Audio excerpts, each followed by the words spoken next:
Hello, everybody. Thank you for joining GEG APAC Weekend. This is day 3 for the English language sessions. Look, I got that light in the back there. My name is Nate. Thanks a lot for joining me. We've had sessions on Friday, Saturday, and today is day 3, the last day, Sunday, of presentations about all things educational technology in multiple languages across the Asia Pacific region, though we have had some presenters that have been presenting from outside the region, which is like ridiculously cool. I live in Japan, but I'm actually coming at you from Canada in the basement of my parents' home. So thanks a lot for joining. I'll just remind you that at the end of this session, I'll post a link in the comments where you can fill in a Google form and then get yourself a certificate to show that you've watched and participated in real time. Show that to your administrators or heads of school, principals, and say, hey, look, I've been doing PD over the weekend. This session I'll get into detail about in a moment, but it's pretty much all things Google and a whole bunch of ideas, something like 10 different ideas that you can use in your classroom, I hope. Session will take about 30 to 45 minutes, and I do hope you get some ideas, but most importantly, I do hope you're going to share your ideas by placing them in the comments section of YouTube. And remember, you have to be logged into YouTube to comment. And I have got myself on my phone here, so I will be able to see your questions and comments.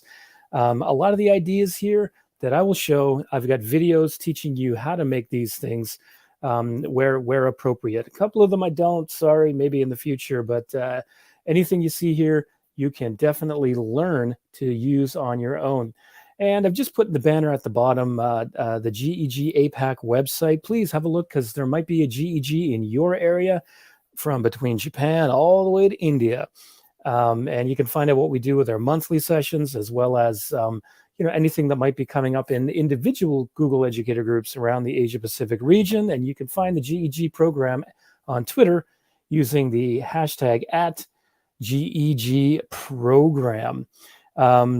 Let's see. I do want to just give a quick shout out here. One is to Sangeeta Gulati, who brought all the people together in Asia Pacific to put this event on. Thank you, Sangeeta, and especially my partner in crime, who is also in India, Sudipta Chatterjee, working behind the scenes for this event. Even though she can't present, she's been doing a heck of a lot of work. Thank you, Sudipta, for that. All right, so without further ado, I'm going to share my screen and I'm going to jump into the session, this one about all things Google. I will point out I'm going to share my entire screen, so anytime there might be audio, you probably won't hear it, but audio is not the important part of this session. And like I said, I am going solo here. I'm kind of working on my own, but I do see your questions here. So without further ado, let's go. This session is called Google Cool. All things googly. And essentially what this session is all about is just some ideas using some Google tools that you might want to think about trying in your classroom. Some of them I'm sure you've done before. Others you might say, I haven't done that. I'm gonna give that a go. The idea is to put fun into learning. And again, if you have a great idea with any, not just Google tools, but anything, put them in the chat or in the comments in YouTube, and hopefully I'll be able to answer it, or you can share your awesome ideas. Now, my name is Nate Gildart. I'm a Google Educator Group Leader for Nagoya, Japan. I teach diploma program history and middle years program individuals and societies at Nagoya International School, kind of in the middle of Japan between Tokyo and Osaka. Love my school. I have a number of educational technology certifications, which you can read right there or see in my bio. All right, and you can find me at Twitter. You can find me on my YouTube channel, which is called Social Studies Samurai, and my Social Studies Samurai website. And I've got all these slides in that on my edtechtrainer.com website. I'm going to share this presentation with you later, so you can get all these links and find me online there. Twitter, I'm at Nathan Gildart. So stay in touch, please. Let's keep the conversation going. And you can participate by posting comments, right? Here's a list of things that we're going to look at, all right? I'm not going to read through all of these because we're going to go through them. We should get through all the slides today. Again, this session is probably about 30 minutes, maybe a little bit longer, because I tend to talk a lot. Hopefully I'm not talking too quickly as well. All right, so we're going to jump right into it. The first one is a tool by Google that I think a lot of people don't know, and I think people don't use it probably because 360-degree images are kind of tough to find, right? So, if you have your own camera, a Ricoh Theta camera, you can take your own 360 images, or you could use your smartphone and use Street View to create your own 360 image, which would be a fun assignment for students in a class. So what is Google Story Spheres? I'll point out if you click on this image right here, it's going to take you to Google Story Spheres, or if you click on the link right here. But basically, it's a storytelling tool using 360-degree images, plus with an audio tool. And the way well, first let me show you kind of what it looks like. Here's a Shinto shrine in my area, where, like I said, we're going to bounce in and out of the slide deck. Now, here is an image I took of a shrine in the area that I live in. You can see there's me trying to hide. I always try to hide when I do these things. But you can scroll around, and this is just really a sample, but you can put a whole bunch of different hotspots in here. So if you click on this, you're going to hear the audio narration, right? Close that up there. So this for, like if there's images of places that your students may not be able to go, or if they're going to create, right? The theme of APAC Weekend this time is celebrating student learning, but it's also teacher learning. But imagine your kids taking 360 images and creating their own informational hotspots. Now, let me come back and I'll show you another one here. Okay, and this is Yasukuni Shrine in Japan. It's a controversial place. Notice I've got one hotspot here before walking in. Here's another hotspot. Here's another one right next to me. Haha, there I am several years ago. No, my hair is really short again. It was getting too long. So basically the challenge is to get your 360-degree images, and you can buy some online. You can find some and download them online. And the other thing is the audio narration. So there's two steps to this, right? There's doing your research about a place, taking a photo of the place, and then you got to record your hotspots in MP3 format only. So you can record them on your phone or whatever, but then you want to convert them to MP3 and then upload the MP3. But it's really user-friendly, to be honest with you. I think it's a pretty cool tool. So I encourage you to give it a go. And if you have any questions, and hey, we've got, I believe it's Shihai. I hope I'm pronouncing your name correctly, but thanks for joining. Good to see you here. Anybody else, if you're watching, post your name in the chat and where you're watching from. Now, the next one I want to show you. All right, so that's number 1 out of about 10. See how quick it is? Sorry, it's the morning here, so I'm drinking my coffee. So another one is escape rooms. I think escape rooms are really fun. These can be used to consolidate understanding through doing a reading. You can, for example, check vocabulary and use with Google Forms. And it's pretty straightforward. Here you'll see in the bottom right, I've got right here, I've got a tutorial on how to do this. It says practice keyword search. But basically you can use it to check for understanding with a reading, which is how I tend to use it. So here, for example, let me just click on this link right here. So here's one I do, for example, at Halloween. I have my students, read through. They work in teams. They could work independently or in teams. And this is by Book Creator. I've got another one on Satori, which is pretty cool, where you can embed other activities in that. But the escape room is right here. This is what that Halloween escape room looks like. And I've linked that right here. So I click on that. I'm kind of curious if I may have updated that escape room. Yeah, look at that. I've updated it a little bit. So basically, this is how it works, right? Students have to have the correct words to move on. So if I click yes, I'm ready to go. The Ancient Festival by Druids. So if I type in what I think is the word, I was like, oh my goodness, no, I don't know. I put a note here. One word, first letter is capitalized. That's a key thing if you make an escape room.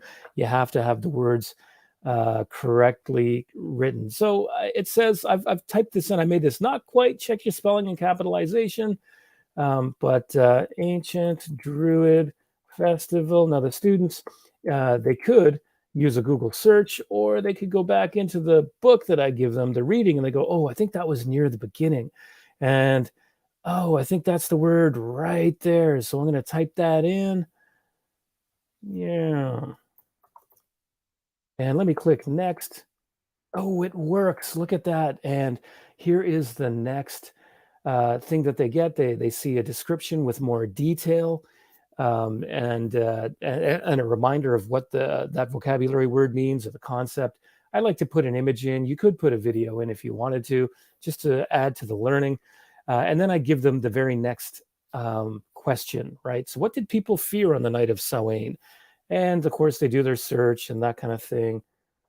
And let's see. Oh, I click next and it doesn't work. I check my capitalization and spelling. Oh, ghosts, ghost.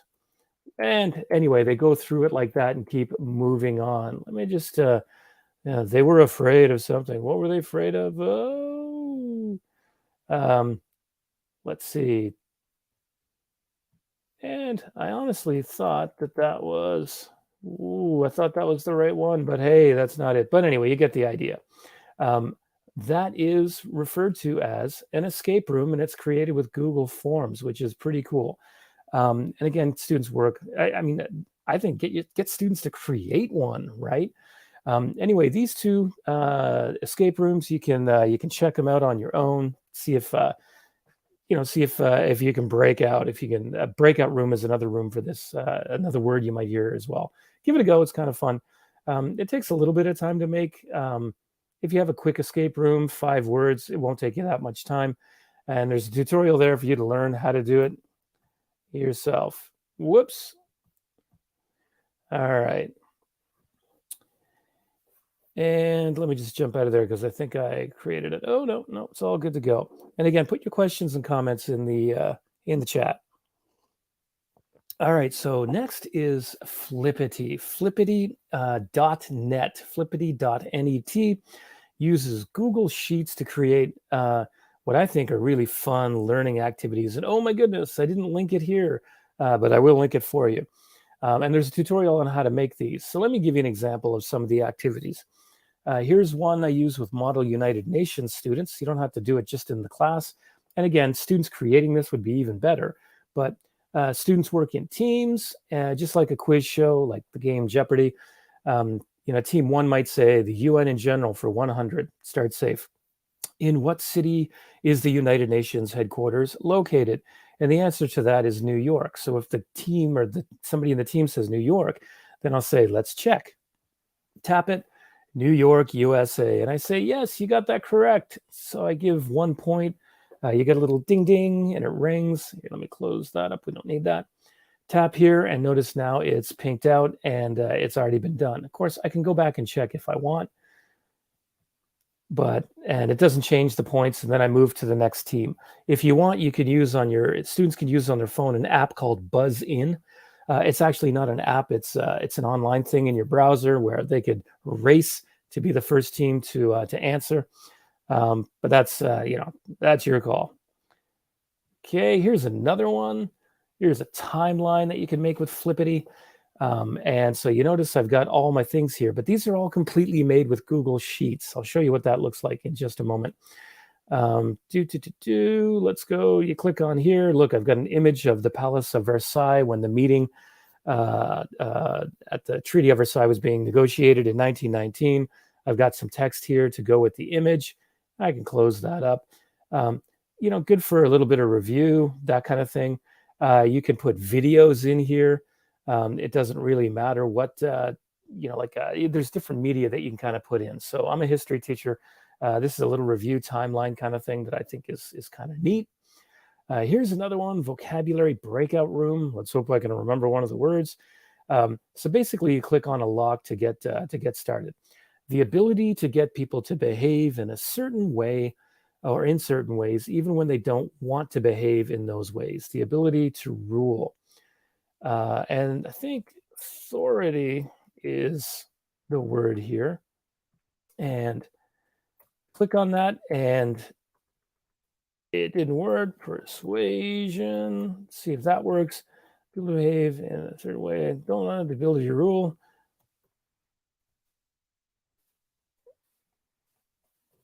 See if coercion works. Okay, I don't get it. I need a hint. Are you sure you want a hint for the clue? Yes, and there's no hint in this clue. But basically, when you get the correct word, I got to review this, to have an effect on someone, their beliefs, or their behavior. Influence, look at that. All right, so it turned green. And if I go back, now that one's green, and the students can kind of work, on their own or together. Good for vocabulary review. I think it's kind of fun. And there are other examples. Let me see. Quiz shows, scavenger hunt, timelines. We've shown those. Let me just go to flippity.net here. And you know what? I'm going to go into StreamYard, and I'm going to post that in the comments for you. Flippity.net. If you want a more detailed version on how to do this, I've got a tutorial, but you could go to this event, and Meenakshi has actually taught people how to do this.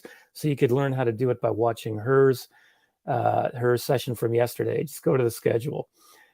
So basically, this is what Flippity looks like. You have all these different options for activities and games, right? You can create flashcards. You can create bingo. Let's see, there's another one, crossword puzzles, word searches, a word scramble. I know Meenakshi was showing that one. Progress indicators and things like that. Let's go with, let's see, let me click on the demo. So you can try these out and see what a demo looks like, the amount of matter in an object, and so you can, let me see. All right, that's not working for me here. But let me show you kind of what it looks like. Here are the instructions. First thing you're going to have to do is create a template. So you make a copy of the template. Yeah, and all the functionality is made for you. All you have to do after you create this is go in and change the words and the clues, or whatever the information that you're teaching is. And if you go to File and where we share, and you create Publish to the Web, I'm not going to do that right now. If you click Publish to the Web and then use this link, then your students or anybody in the world is going to be able to use it. But I'm not going to use this, so I'm going to throw that to the trash. But it really is that simple. And if you're at Flippity, you can see all the different cool ideas that you can use. And you know what? Since Flippity is not linked right there, I'm going to link it right now. Sorry about that, folks. Let me just put that in there. And let's get back to the presentation. So we've done, I think, 3 things now, right? We're moving along. And let me pause that. All right. So now let's look at Google Drawings. I'm going to show you a bunch of things. I think Google Drawings is not used as much as it could be. I love Google Drawings in the classroom. Hey, I like all things Google. See my shirt? So here's some critical thinking activities. And again, look at the video. Teaches you how to use Google Drawings. I also have on my website a whole bunch of different ideas. I've got the templates and the samples that you could download if you don't like any of these. So first one, here's an anticipation guide, right? And so basically on the left side, the students, I upload this to Google Classroom, and they write, I agree because, or disagree because. They write their thinking here based on this statement. And then after we discuss it, or they talk with other students, or share their ideas, or maybe do a reading or watch a short video, then they write about how their thoughts have changed. Even if they still agree, maybe they have new ideas or things like that. Anyway, this is called an anticipation guide. Next one, hexagonal thinking. This is great to find connections between things because, for example, in history, this is on the Black Death, but there were many, many reasons why the Black Death happened. So basically, students might do a reading. You might actually give them all of these spread across here, and then they have to make the connections. And you'll notice here, for example, between a third and a half of Europe's population died. That's the main thing. I would give that to students. And then they have to make these connections. So these three things directly connect to, it's kind of like cause and effect. Because a third of the population died, many people died because of labor, caused the labor shortage. Peasants could charge more money for their labor. There weren't enough people to work in the land, so landlords lowered their rent, the tenant fees. So you see, this is called hexagonal thinking, and they're making connections between ideas. Great for social studies, I think. Interactive world maps. All of these things have a hotspot. All I did was upload a map, put the title in and my image citation. And if they click on these, if you click on the border, right, then you'll notice that these all have some kind of link to a place in the world that has information on human trafficking in that area. So again, it's just thinking outside of the box just a little bit. Venn diagrams, you might have made these with Google Slides. I find Google Slides and Google Drawings are really great for Venn diagrams, because if you change the color in the middle, then you do have that third color. So, you've got this French Revolution, then the American Revolution, and the similarities. So I give this to my students blank. I might have one idea for each one, and then they go in and they finish it on their own. Let's see, infographics. All right, here's an infographic on girls' education in 2019. This one's slightly old, but you can make infographics. Notice here that this is kind of long. Well, it's because you can actually stretch Google Drawing. It doesn't have to be just that one size. You can stretch it across if you want and make it bigger.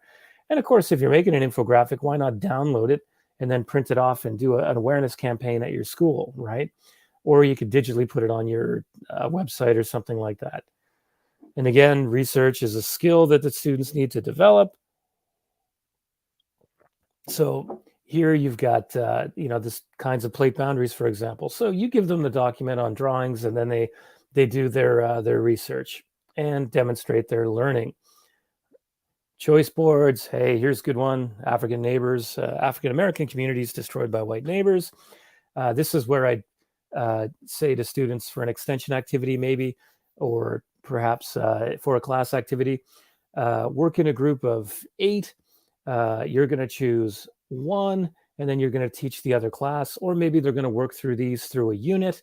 We have a long unit on, maybe for Black History Month or race relations or something like that. And then students can, do research using 3 different sources.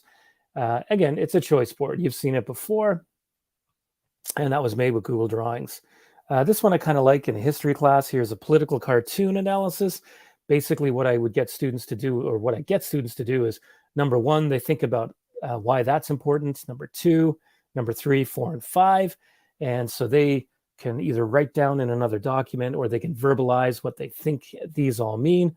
And all they have to do is click and drag that over, and then they can see how each number corresponds to the analysis. And you could do that with science. You can do it with anything that has an image, right? Okay, and again, you can check out templates on my website here, and you can learn how to use Google Drawings in these ways right there. And why do I have, oh yeah, that's the Google Drawings icon right there. My mistake. All right. Next one, halfway there, folks. Choose your own adventure stories using Google Slides. You can do this with Google Forms. I do find it's a little more complicated with Google Forms, but a choose your own adventure story is basically, oh, I didn't change the topic here. Whoops, put this deck together last night. So basically, a choose your own adventure story is when students or the reader gets, an option, right? Here's the situation. You have 2 options or more. And then when they click on one option, it goes down in the slide deck somewhere. Here's a story that was made when I did this session with some teachers. Now, you do have to set this up by publishing it to the web so that the students can't see all of this. When you're ready to go, you've got to go to where publish to the web right here. So that the students can't jump ahead. Here's one I created with teachers in a real-time session we did. So there's something in the school, and you could do this on your own, or you could have your students do it as an activity independently. Good for flipped learning. You're at school one day, but it doesn't seem normal. There's a big noise in the cafeteria. What do? Do you call the teacher, or do you go to the cafeteria? Ooh, let's go to the cafeteria. Now, basically, option 2 skipped over other slides, and this is your option. You went to the cafeteria. As you approach the cafeteria, you see lights flashing. What do? They draw you in, and you enter the cafeteria. They freak you out, and you call for help. Let's go with number 1. You go in, and you get the idea, right? Then if you just keep tapping on these things, it takes you to a new, somewhere else in the story. So let's have a look at the template. Okay, so you can see in the template, let's see, that's not the one I want. Here's the template. There we go. Let me close these up. So you could copy this template, and it already tells you what slides to go to. So your first option, then you go to slide 4, and you write the answer here. And note it says option 1 from slide 3. So that helps you think about where you have to write your answers. This is a great activity for students to build because it's computational thinking. They're being creative by telling a story, but they're using computational thinking. I think it's a great idea, and it is kind of fun. And you could build one together as a class, right? So that's a choose your own adventure story. Check that out. Explore the world. All right, so now we're at another one. Google Earth projects, right? Get kids to either create their own content. They can collaborate together, or you can just create one for your own classes. I've got a whole bunch of examples here on my website that you can check out later. And here you can learn how to do it on your own. Let's go with modern technology. How about discoveries that changed history? This is for a global audience, right? It might take a little time for your thing to load, depending on the speed of your browser. But here, for example, you could do a jigsaw, and then kids would teach each other about what they learned. I have a short quiz at the end, but here, watch how this works. I go click, and it moves around. It takes students, to that place, and if I want, look at this, I've set this so that they actually have the street view where they can scroll around and have a look at what this place looks like today. Isn't that cool? I love that. And here, I've got multiple image in here. You can put videos in here if you want. There's a video, tap on it, and then watch. Click the X and leave. And I've got this is for high school, right? So there's a lot of information, and there's my work cited. And so if I click on my arrow, it's going to take me to the next place. And so what you're going to see, what should be happening here is this takes us there. It takes us out and brings us to the next place. And of course, we're looking at the Dead Sea Scrolls in Israel. And again, I like to bring students right to the ground for this activity to see where we're talking about. Look at the caves right there, right? That's pretty cool. Now, I'm not going to teach you how to make this, but there's a video here teaching you how to do that. Let's see, 7:30, we're doing okay. I am a Google Earth education expert, by the way. I was on the team that was for 2 years playing with this and working on it. I absolutely love the tool. All right. Google Jamboard, collaboration activities with Google Jamboard. And here are 2 tutorials on how to use it. There's a couple new features in Jamboard. So these tutorials are a little bit old, but they will definitely get you started. And here's some examples I want to show you.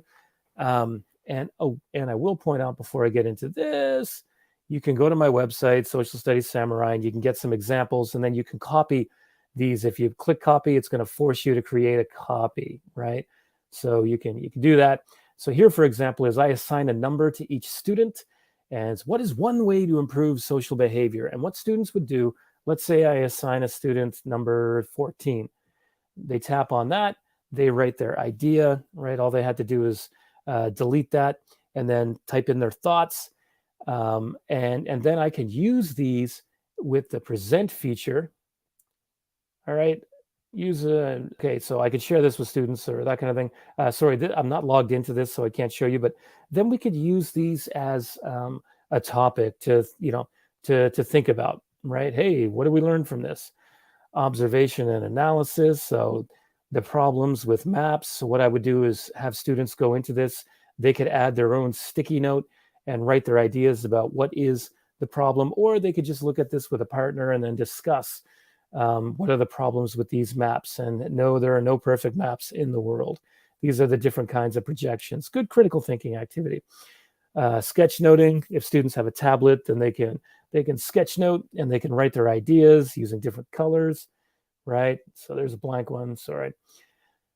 Mind mapping. I think, again, this is good for those kids that have a tablet. Think, know, want to know. Students would simply tap on this and then they would add their ideas, and the same box is going to be the same the same size. You write your topic in here, and then the students kind of write what they think they know, what they want to know, and how they're going to find out. And if you had a whole bunch of frames in this, then you could share it with a class and assign a frame to one or more students. You could do labeling activities, right? Here's with the Earth's crust when I used to teach plate tectonics, right? So there's an example. And again, good with a tablet. And then younger kids, why not introduction activities? So basically, I assign a frame to all students. Number one, your frame number two, your frame number three. And that gives me a record. I can go back to this and have a look at, oh, so-and-so loves to play guitar. Maybe I'll talk about guitar. This person loves to dance. Maybe we'll talk about dance kind of thing. So that is Google Jamboard. There's some of the ways I use it. So yeah, give it a go. I think collaboration activities with Jamboard is great. Now we're going back into Google Forms.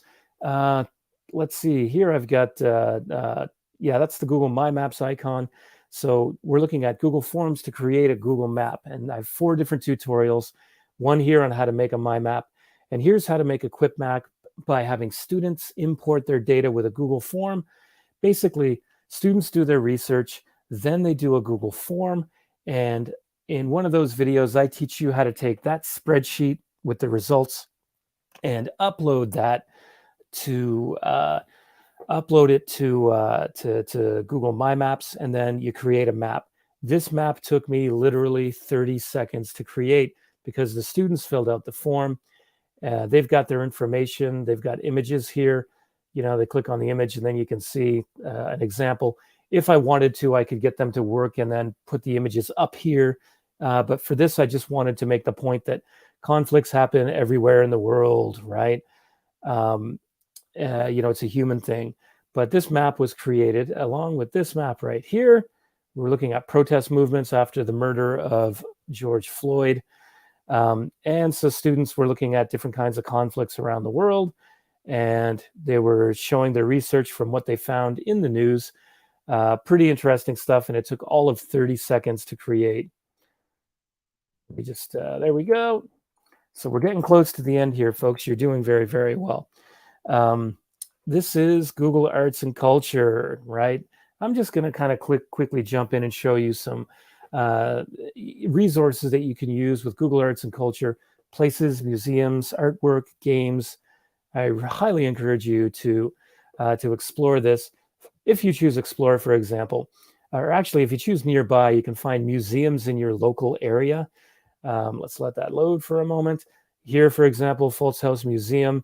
There it is right there. If you're curious, this is the Fultz House Museum. I am actually coming at you from this place right here. You can see my little dot right there. That's me. If you choose Explore, for example, here you've got 360 videos, Street View 360 galleries. You can find augmented reality in here. For example, if you click 360 videos, it's going to give you a whole pile of different 360-degree videos you can look at. Some of them have people talking and narrating. If you choose Street View, they're going to show you the world's museums. The Palace of Versailles is one I use when I teach the French Revolution. Look, ancient Egypt, the pyramids, the Colosseum in Rome, libraries around the world. So I encourage you to kind of explore. Let me just go with augmented reality. Right. So, excuse me. Here's an example of augmented reality. So let's look at animals, right? I thought, yeah, let's look at this 500 million year old creature. Look at that. I can flip around and have a look at it. If I want, I can copy the link or I can share it with Google Classroom and stuff like that. I can even zoom in on this, get a closer look. Oh, look at that. Like, how cool is that? And then I can share that with my students. That is so neat, right? If you click on play, you can look at these different games and things like that that students have. Again, you can create your own music if you want. Um, if you click on favorites, yes, you can save different stories and things like that. So here's an example of some of the stories. Here's a slave pen, for example, talk about slavery, right? And I just scroll through, and students learn by looking at this old slave home. I think it's a reconstruction, actually, or it's been refitted, for example. And students can learn more from that. I mean, I could never take them to Virginia in the USA to learn this stuff, right?